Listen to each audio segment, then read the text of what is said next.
আসসালামু আলাইকুম। Hello viewer, solenoid bulb and coil দেখতে পাচ্ছেন। এটা একটা পুরাতন ইউনিট।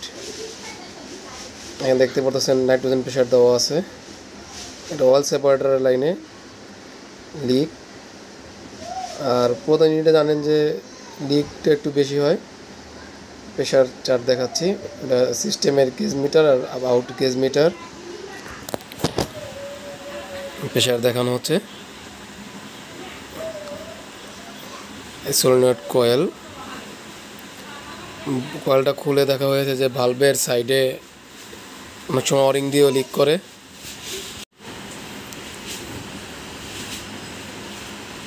জুট দিয়ে তেল তুল মুছে দেওয়া হচ্ছে, কোথাও তেল আছে কিনা চেক করা হচ্ছে।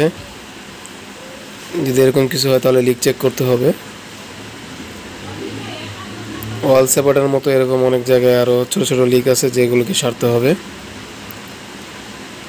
কন্ডেন্সারে লিক ওয়েল্ডিং করা হয়েছে প্রায় 6 পিসের মতো। পুরাতন ইউনিট আমি আগেই বলেছি, এখানে যে 6 ইঞ্চি বা 6 ইঞ্চি অ্যাডজাস্টেবল রেঞ্জ বা লাগানো যায় না, 22 পিলার লাগানো। আর এই বাল্বগুলো এখন পাওয়া যাচ্ছে না।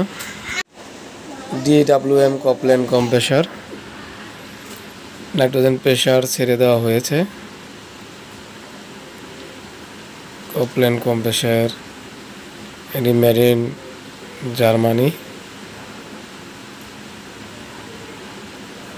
আর যে 22 প্লেয়ারটা দেখে কিছু মনে করবেন না, সাকশন বাল্বের স্প্যান্ডেল খোলা যায় না, যার কারণে এই সমস্যাটা আর কি।